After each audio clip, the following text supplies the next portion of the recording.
we assume that death is unfamiliar. It is the unknown. And maybe some of it is unknown. It's a mystery. But we are dying in different symbolic ways all the time. And the beauty of loss is that it allows us the opportunity to get to know how we are dealing with death today.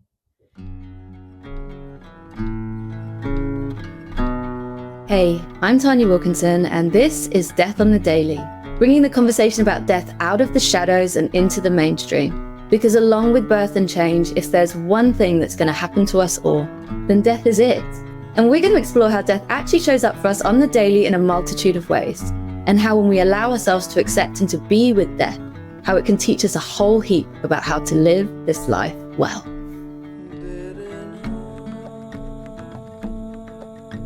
So did you know that we're not born with a fear of death? Instead, this develops over time within us. And death has been seen as a fundamental part of the life cycle since the dawn of time. Yet somewhere along the way, we humans have lost our way and disconnected from death. In doing so, what we've done is really added to our fears. And I would hazard a guess that that's also the moment we disconnected from nature. But I'm here to tell you that there's hope for us all in the many death activists who are reconnecting us to the ancient practice of tending to the dying, death, and grief. And Wilka Roig is one of these death activists. She's also a transpersonal psychologist, a death doula, grief counselor, educator, facilitator, consultant, ordained interfaith minister. She's the founder and president of the Elizabeth Kubler-Ross Foundation branch in Central Mexico, plus international BIPOC advisor of the International End-of-Life Doula Association in Nelda, amongst much, much more. So Wilka, welcome to Death on the Daily. And where I really want to start is in you as a death activist. I mean, there's so many different interwoven threads to your work, and I can really feel this activism at the heart of everything that you do. And for me, where I really want to explore it is obviously in the change that is so needed in this world and sort of in the broader activist sphere, that actually this death work is really, really crucial right now. So could you just tell us a little bit more around you as a death activist, your work, and why this is so critical right now? Thank you for having me, first of all. I'm very excited to be here with you and share whatever is relevant and useful and inspiring to all of us who are humans, who go through losses, who go through grieving, and who are going to die. The death activism started because as a psychologist, I sort of accidentally entered into the space of the dying when in the system where I live and work in Mexico, what tends to happen in the public healthcare system, that once a person is not responding to treatment or is, terminal and there's nothing more to be done, they are discarded from the system and they go to die at home.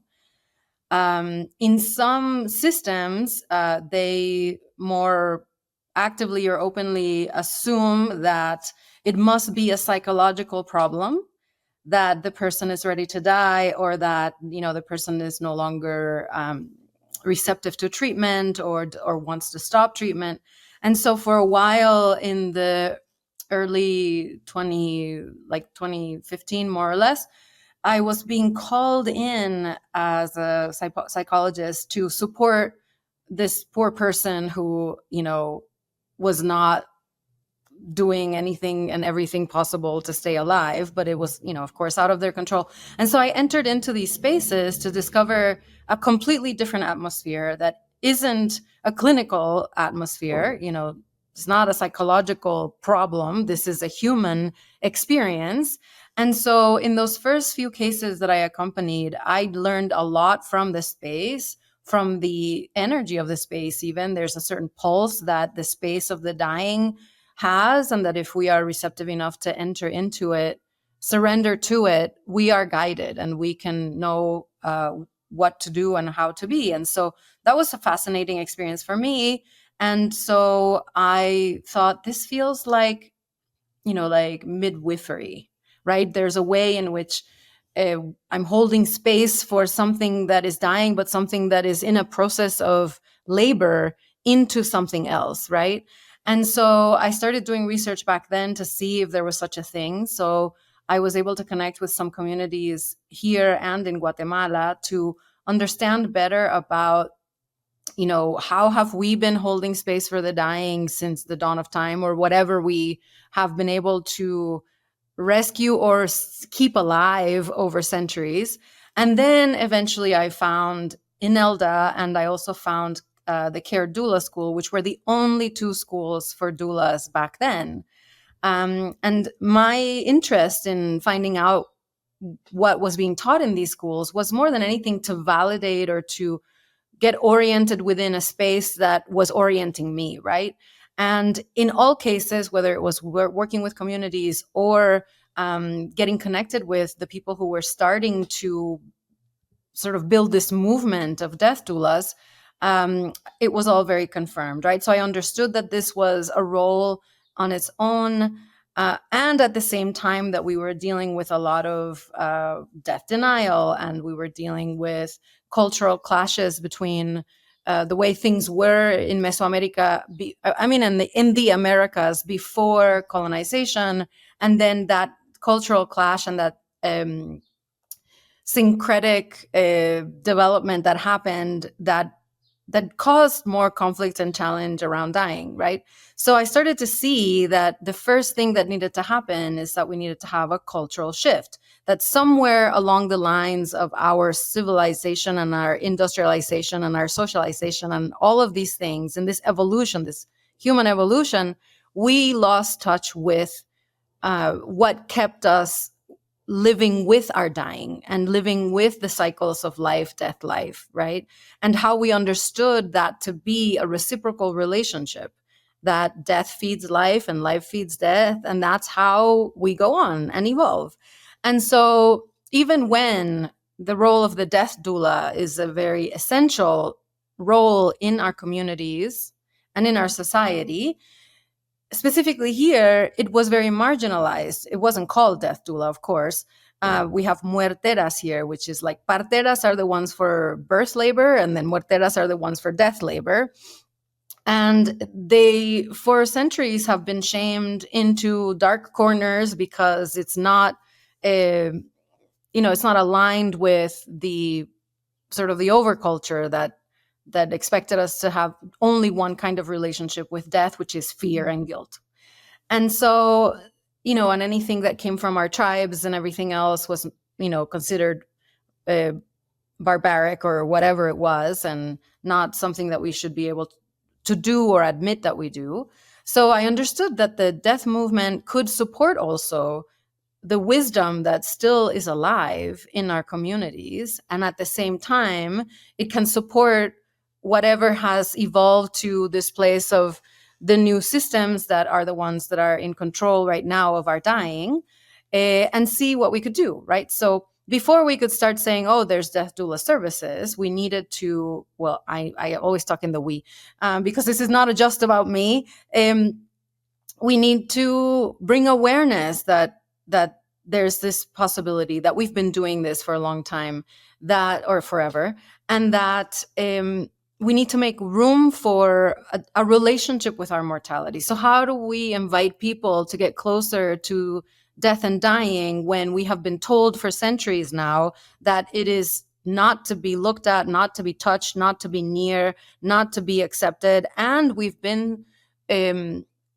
conditioned to assume that it's something we can avoid, right? That if we do this and don't do that, and if we are good people, then no bad things are going to happen, and therefore we're not going to die, right? And then we have this culture that is sort of not just death phobic, but like aging phobic and all these other things.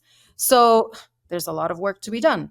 Mm-hmm. So from there, I just started doing community outreach and doing, free events for any public who will have me.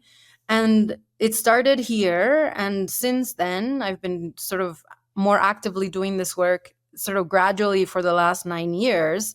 And I think in the last 3 years, the activism has, for me, come to the forefront, right? And so I am invited to different places around the world, and I serve as a bridge, culturally speaking, too. And of course, I mostly advocate for Latin America and Latin Americans around the world, understanding that whatever we can do is going to benefit everybody. So again, so I give free talks and workshops and any way to create spaces where we can safely and comfortably and even in a fun way explore our relationship to our mortality. Wow, Wilka, thank you so much for sharing that. What a powerful purpose. And it is so crucial because what I can really feel that essence of reconnection, and it amazes me, and I wonder, where and how did we lose our way, considering 100% of us at some point are going to die, and there's obviously many different endings in life. So that's a question that constantly baffles me, and I think it is really also rooted, you mentioned, around that the culture clash, and obviously particularly when we consider colonization and the impact of that. And if I root myself into Europe, where I'm at, it was around the wise women and the persecution of the witches, and Yes. really again that sort of marginalizing and wiping out all of those lineages of, as you shared, care that has just been with us as humans since the dawn of time. Yeah. So I suppose rooting into that disconnection that we have from death, and you mentioned around the fear, and I know that obviously you're a psychologist, so I'd love to root in a little bit more into our fear of death as humans, and what that really does to us, and how we can kind of, I suppose, reconnect with death as well and find a more positive relationship with death. Hmm. Yeah, when you're saying I've been wondering about when and how did we disconnect, I mean, if we just look at history, and when did certain things start to become the opposite of what they were before? And under the power of whom were those things occurring? It's very fascinating. I have my hypotheses. I'm not going to share all of those, but I invite everyone to look back in history further, when we were having this active engagement with our mortality and this understanding of, I mean, it's a lot, but there was a relationship to it that even indicated an understanding of a freedom from the human experience and the duality of the human experience that comes with death. But that's not the whole of it. That's just one of the many things that we as a species have been um, sort of engaging since the dawn of time. And that with civilization and becoming more civilized, we've assumed all of those things to be barbaric, which also relates to being nature, right? So we've gotten to the point where we assume that nature is this thing that we can connect to, that is out there, but that is not us, but we are nature. And in nature, we see all of those cycles of life, death, life going on all the time. We can observe that natural programming that exists in every living organism for regeneration and death and regeneration. And in fact, the way this life was conceived and formed was a combination of cells that divided and multiplied at the same time, and that died and were regenerated, right? So Wow. we are, in order to grow, we are dying and regenerating all the time until the vessel, has had its time, and then it begins to wither and wilt, just like any other uh, element in nature, and then becomes part of everything else that sustains life, right? So we used to understand this.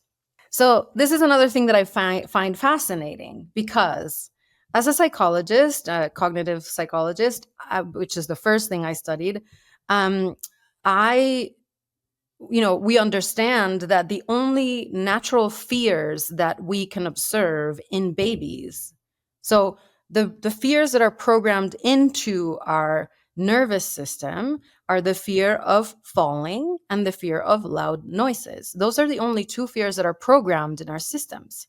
Wow. So to ensure survival, right? every other fear is inherited or conditioned into us. So even so today, everybody's like, oh yeah, number one fear of people, of humans, obviously, is the fear of death. Mm. But that's very different than survival instinct. We all do, as living organisms, have a survival instinct, of course, that will avoid unnecessary danger, but it's very different than what we now have conceptualized into the fear of death. Because with death, there are all of these associations that today we assume to be bad, right? So this duality issue comes up a lot with death, right? So, like, as if life and death are opposites, when they're actually, the moment that life is conceived in form, death is conceived also.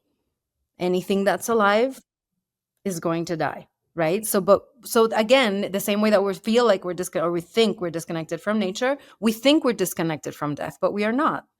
In fact, dying is programmed into every cell of our bodies and into every system of our bodies. And there is incredibly beautifully designed mechanisms so that we can die easily. The way the body works, if we just didn't mess with it allows for everything to unfold in a way that makes it easier for the mind, which is probably our greatest enemy, to be able to ease into our dying. But anyway, so the fear of death comes from the fear, really, of being out of control, the fear of what we don't already know, the fear of the unfamiliar, of the uncertain, all of these things, which today are associated with this side over here, which is bad and undesirable. It is the fear of being uncomfortable, but we forget that to be in these bodies is uncomfortable. It is a constant negotiation of discomfort into comfort, into discomfort again, and into comfort again. That's what life is, in every situation, right? So whether we are, whether it's about our physical bodies, or it's about relationships, or if it's about our journey into our mission in life, all of these things, it's always comfort, discomfort, right? What I like, what I don't like.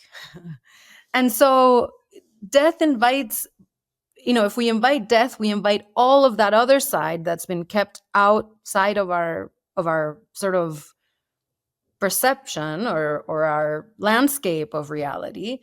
And at the same time, I like to invite people to consider that it is only in what we don't already know that we can discover something new, which means that it's only in engaging in those spaces of the unknown that we can be creative, that we can invent things, that we can evolve into something greater than what is already, right?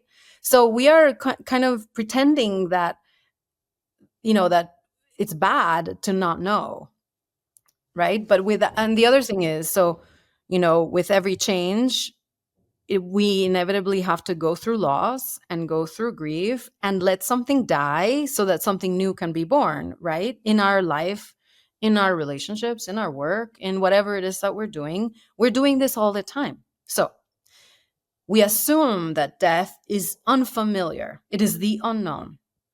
And maybe some of it is unknown. It's a mystery, but we are dying in different symbolic ways all the time.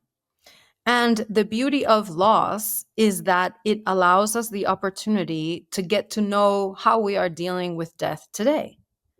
And the process of grief, which is that time of disorientation before reorientation. So before I was this way and my circumstances were this way, and those circumstances can be no longer.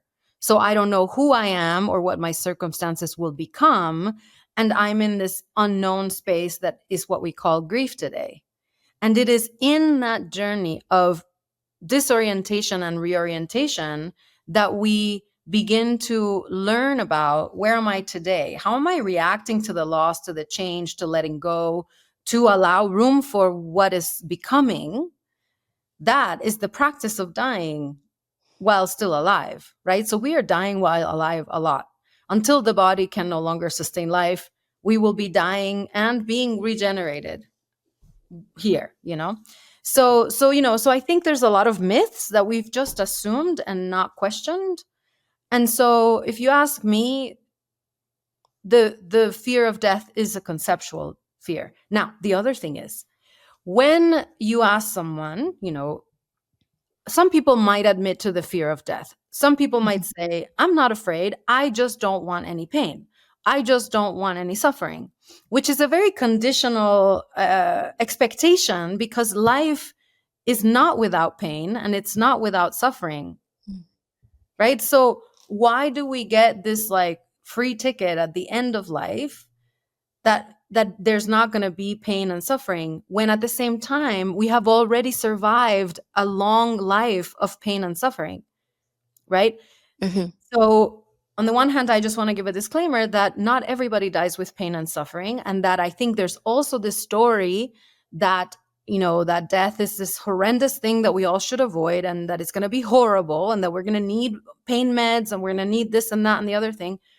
All of the deaths that I have accompanied here, and there's been many in the last 9 years, are all at home, all with little to no medical intervention whatsoever. And with the containment of a group of people, a circle of care that may be the family, may be loved ones, may be community members, may be random people that just are called in to hold that space.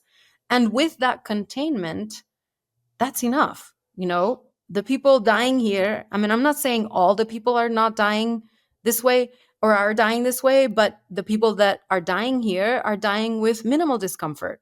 And the other thing is that we assume that pain and suffering are eternal, that at the moment we have pain, that we need to stop it immediately because it's not going to go away. But everything dies and is reborn, including the discomfort and the pain. So in any case, so that's one thing. But when people assume that they have a fear of death, it's taken for granted and not really questioned. And if we sort of scratch under the surface of a person's fear of pain or fear of death, what we find is that what they're afraid of are difficult, challenging, painful, or events that generated suffering and discomfort that they already survived. Because we cannot know what we have not lived through yet. So all we can do is project what we already know is horrible into what we don't know, and then assume that that's what we want to avoid. But that's a whole other thing that I find fascinating, because it's like, oh, right, I personally don't want to go into an ambulance, and I don't want to be like strapped on a board and all this stuff. And just recently, I mean, I've been doing this work for a long time and I think about it all the time, but just the other day, it dawned on me. I was like, oh, right, I was in a car accident in when was it? Like 2001, I think it was. And I was in an ambulance and I was strapped to a board and I was held in the emergency room for like 12 hours without being unstrapped and nobody coming to see me. And that was one of the most challenging experiences of my life. So I realized, oh, my fear of that comes from that. Wow. Right? So there you go.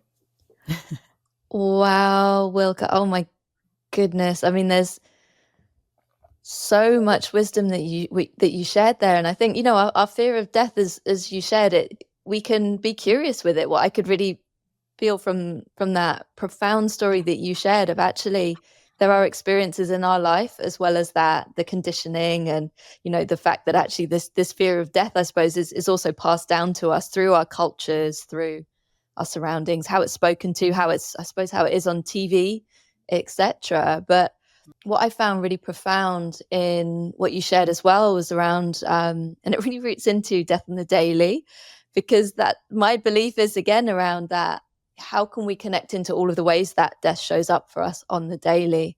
And that is a really profound practice to we can dip a little finger into this space through, for example, nature and sunrises and sunsets and seasons, all the way through to witnessing it in relationships, witnessing it in when we go through those losses. Mm-hmm. And actually in my personal experience, I found that, well, I was actually shocked through the death of our daughter into realizing how much I could hold. But the only reason that I actually went down that path of actually I can be present to this was actually a promise to her. I made that promise to her and I said, I'm not going to leave your side no matter what. And somehow that then became, my, I suppose, mother's rallying cry to just be there and see how much I could hold. And it surprised me actually just how much I could sit with that. If you said to me a month before, I would have run a mile and probably left my body in shock at the thought of Mm-hmm. having to be there with that level of grief. But I really do think we underestimate how much we as humans can truly hold. Yes, definitely. Yeah. Yeah, and I think Death on the Daily, I love it because we can take something that is very minor. I mean, often what happens is that something huge has to happen Mhm. that we cannot turn away from, right? And I hear what you just said often enough to honor that we underestimate our capacity to show up and be present. Somebody in one of the conversations that I facilitate had said, I couldn't serve. I just can't survive. There's certain things that you can't survive. And I'm like, and yet here we are, hearts beating, lungs breathing, life pulsing through us, awareness through this body. We have survived. And so what can we do with that? Because, this is the thing. It's like, I'm still breathing, so I might as well see what else I can show up for. But, we can use little things as a way to begin to get in touch with how willing are we to discover how much we are able to hold, as you said.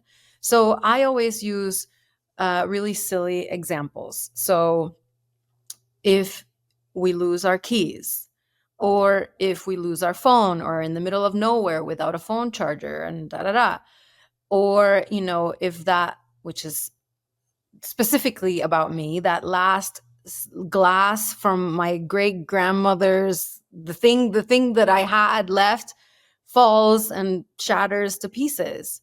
To observe, how do we respond to that moment of the shock of, oh, I don't know where my keys are, or I don't know where I put my phone, or that thing just broke and there's no way of replacing it. What is the first thing that happens, right? What does my nervous system doing immediately upon like beholding what is happening? Do I go into self-blame? Do I go into some kind of outrage? Do I get paralyzed? Do I have like a panic attack? What is the first thing that happens? Do I start crying? Whatever it is, all of it is welcome, right? But observing, what are the sort of the patterns of response when there's been a change that I find either is interrupting my plans, or threatening my identity, or or making me feel disconnected from something, just as name a few of the things that come up. And then we observe that in any kind of loss like that, we go through a little bit of a life review, right? So I have to trace in my mind my steps of where was the last time that I remember having the keys or the phone, or what did I do that, I didn't place it properly, whatever it was. We go back to sort of do a review of what happened and learn from what happened. And then we also shift our priorities. We sort of make resolutions to say, okay, so this thing that I've been wanting to do that I didn't do, like put the little hook for my keys by the door, I didn't do it. I've postponed it a million times, so now I'm going to do it. Right? So we go through regrets, and then we decide to make new choices, and then maybe we shift our priorities because we realize that if we lose our keys, then we're going to be late, so maybe we need to give ourselves more space to, so many things can come up from some tiny incident. Mm-hmm. And that is like a small sample of where we're at. And if we Mm. sit with it and allow for it, then we're like, okay, well, I would rather not respond this way. And maybe I can look deeper into that. And maybe I can observe my tendencies to project outward and blame and whatever it is. Because ultimately, when something really difficult shows up, I want to be able to show up fully and be able to, meet it and then hold whatever it asks me to hold. I mean, I would say, and this is one of the ways in which we discover that we are way more familiar with all of these processes than we assume. Wow. That really spoke to me actually because I've got patterns within me. Says my mum panics at everything, but you made me think about whenever I lose my I immediately go like that. I panic. That's my first response. So you've got me thinking now I need to really tune into that. And it's funny you actually shared that as well, just that reflection of, these other experiences that can obviously mirror, you know, death and that sort of response, because we just sold our car, got a new car, something that's really normal, and didn't have any sort of real connection too much to the car. But actually my partner and I, we were saying how we felt sad when we'd sold the car, and I just connect because of death in the daily. I connected in and I thought, okay, I'm going to sit with this. Why am I feeling sad at the death of that relationship with our car and saying goodbye to our car? And just in doing so, I really connected into sort of lovely memories, but also just that as an ending. And I just thought, actually, Mhm. it's a period in our life. It was the first car that we owned together, and with that as well, there was that, I suppose, a little bit of melancholy as well around like the last 5 years and things that happened in the car, things that haven't happened in the car, like not having our children, living in the car with us. And that just gave me a real opportunity to just connect into just that little touchstone of grief that I just felt on that one day. Yeah, exactly. And we are carrying so much grief for all those small changes that, Hmm. it makes me think of how our ancestors and even still today in some cultures, uh, we still make a point of marking those transitions, Hmm. of noticing them and saying, okay, something has died, taking the time, ritualizing or ceremonializing that in between to be able to really look to what is gone, be with what it brings up so that we can take the next step forward. Right. And one of the things that we are missing today is that we're not doing that. And so, of course, again, that's another way in which all of those little deaths and all of those little griefs accumulate. And then when we have a bigger change and a bigger transition, then all of the grief comes up and we assume that it's just from that one thing, but it's from every implied thing that we did not tend to before. And, in this day and age, now we have, complicated grief and all these other things. But I like to look, I mean, I honor where we're at today, right? And I Hmm. also like to look at, well, how did we get here? Because the solution is not to try to find things to put on and to fix the person and all these kinds of things into a life without grief, because that's impossible. To me, grief is the human condition. Hmm. At the same time that growing and evolving is the human condition, inevitably. And so to honor, to take the time to honor the little losses and to take the time to honor what has died, what is no longer, using the word die for what is no longer, um, to allow for us to discover what else we can be without all of those things, Hmm. which to me is what evolution is, then we would not have all of those things accumulate until we have a big loss or until we are facing our own dying, right? Because one of the reasons why we suffer so much, people do suffer so much when they're facing their mortality, is because all of a sudden everything comes up at once, Mm. all of the regrets and all of the guilt and all of the unfinished business and all of the, if only this, if I hadn't done that, and if I had attended to that thing that I ended up just kind of pretending I'll have time to do it sometime, and here we are. Now I don't have time. Now I question the value of my choices, and all of these things come up at once. And what we see is that a lot of the physical discomfort is sort of I don't know what the right word is, but parallel to the amount of mental and emotional discomfort. And one of the things we find in the work of end of life is that if we, which is what doulas do, is to create that space for the person to explore and connect with all of those things you just described about your car. Oh, why am I feeling this? And what does that mean? And what does that bring up for me? And what are the memories that I'm saying goodbye to? And all of that. Then a person starts to feel a greater sense of well being. They feel more at peace in their heart and in their mind. And guess what happens? Physical symptoms are reduced and a greater sense of well being is achieved. So that says something about what it is that we're not doing throughout life, right? That we could start doing. And I mean, I think this is part of what the movement is responding to. I think as a species, we have come to a point where we're like, yeah, this is not sustainable. Dying and grieving are not medical events. They are not here to be cured or fixed or changed. How can we engage with them instead? Because when we are in that truth of the experience, especially when we go through big losses, is that we know that what we were told isn't what is true. Like all of that falls away.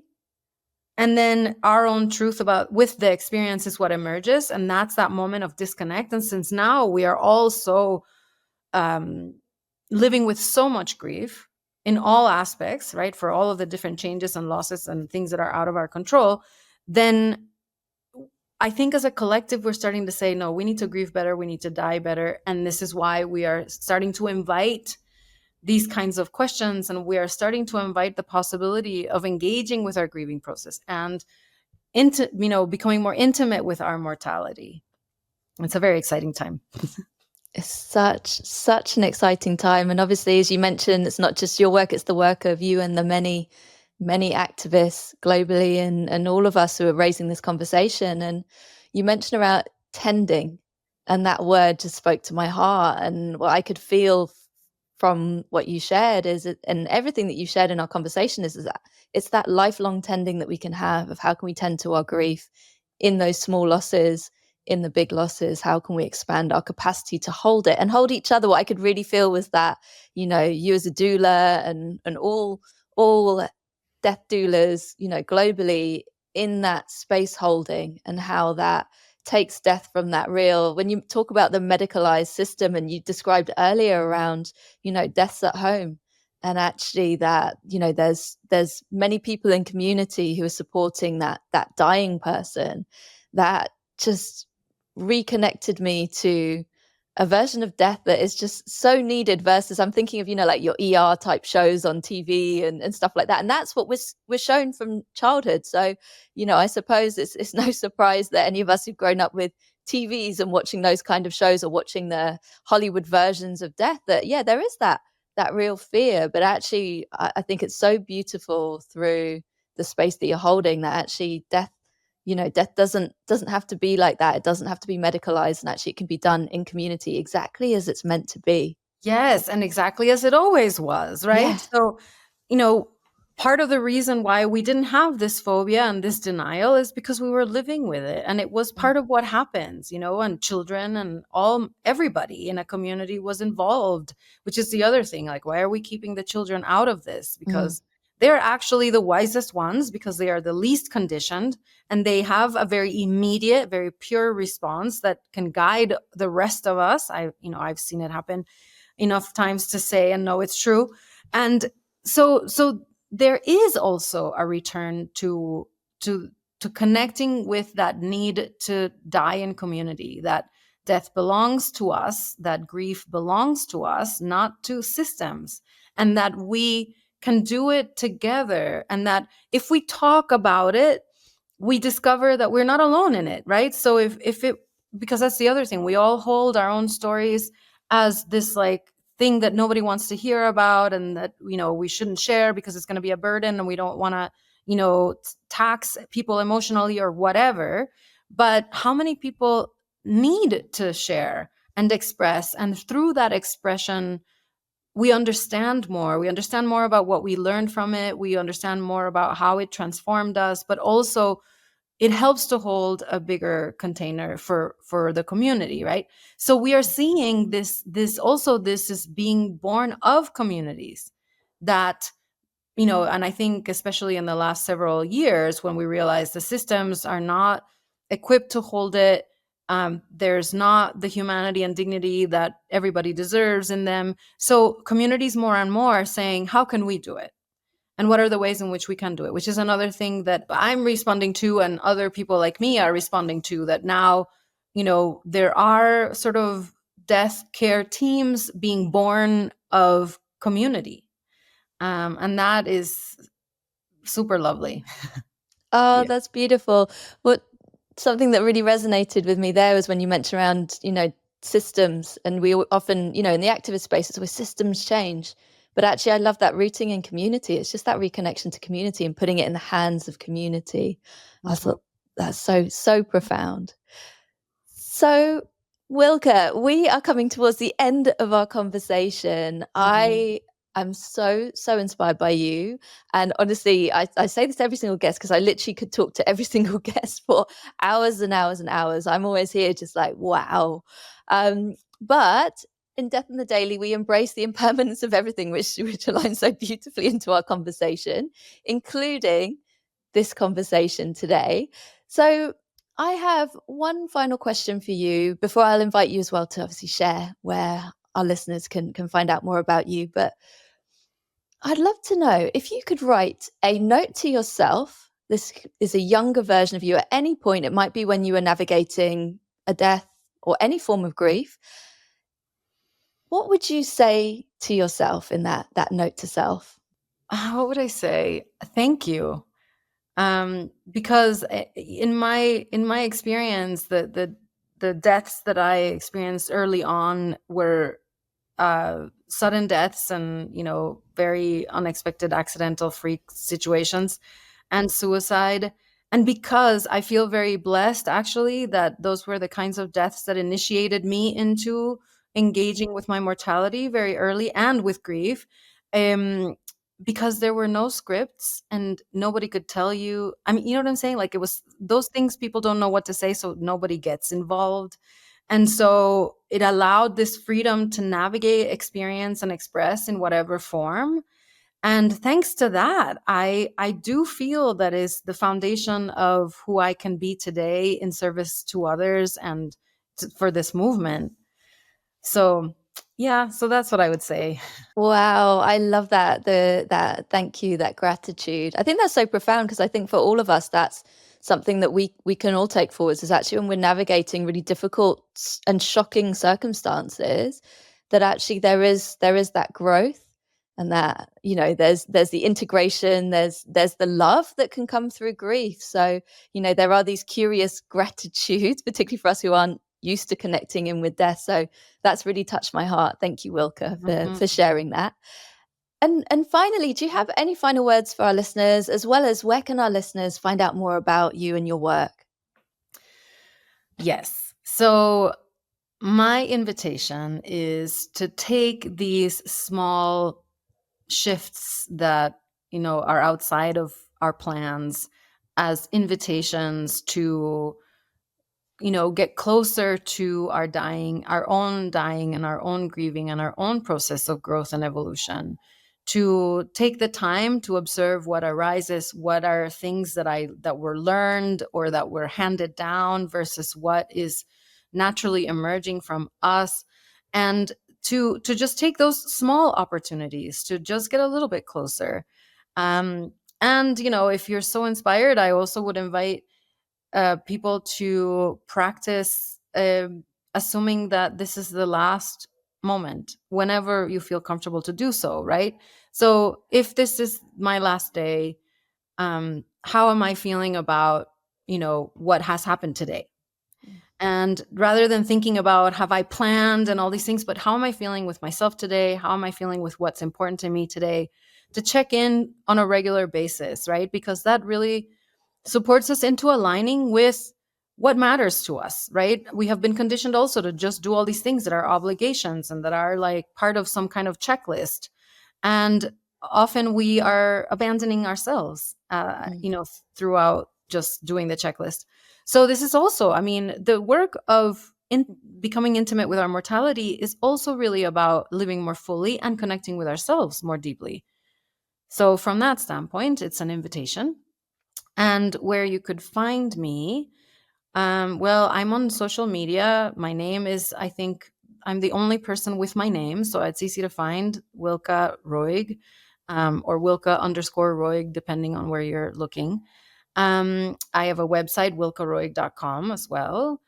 And, and we founded the first death doula school in Latin America in 2020 here. It was accidental. I didn't mean to, but we responded to the need and the demand for trainings. And so if you're interested in that is, it's in Spanish, but it's also in English. So the name is in Spanish, but the content is in Spanish and in English.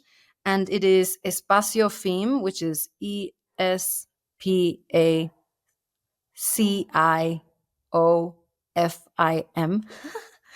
And you can find it on social media and online. Mm-hmm. Oh, Wilka, thank you so much. I will put all of the links in the show notes. And I would recommend, Wilka was recommended to me by my mentor, Amy Wright Glenn, who's also been on this podcast. And I'm just fascinated. So I definitely recommend go check Wilka out, go engage. If you feel so cool to go do some training with Wilka. I'm so inspired from our conversation. And I'm so grateful to you for joining me today. Thank you. I have to say one more thing. If you're a Spanish speaker and can, take the challenge of understanding Puerto Rican Spanish, you can also check out a podcast that I do with a colleague as we're trying to raise awareness of death in Puerto Rico, which is my native country. And it's called Vivir la Muerte con Wilka y Alex. So it's on Spotify. So it's Death Living with Wilka, but that's only in Spanish so far. Oh, I will put that link in the show notes, and I feel like I need to learn Spanish to tune in. So, thank you so much, Wilka, for joining me today. Yes, thank you so much. It was wonderful. All of my gratitude to you for joining me for another Dead Conversation. Death on the Daily is edited by David Strutt. The music is Set Free by Katie Gray. And I am Tanya Wilkinson. And if you enjoyed this episode, I would be over the moon if you can rate, review, and subscribe. It really, really helps me to get the word out there.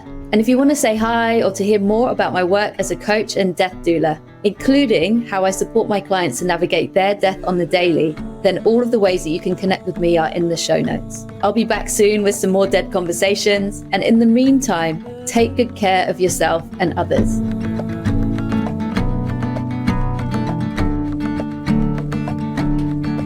There's a cold fire, there's a crossfire, and there's something inside,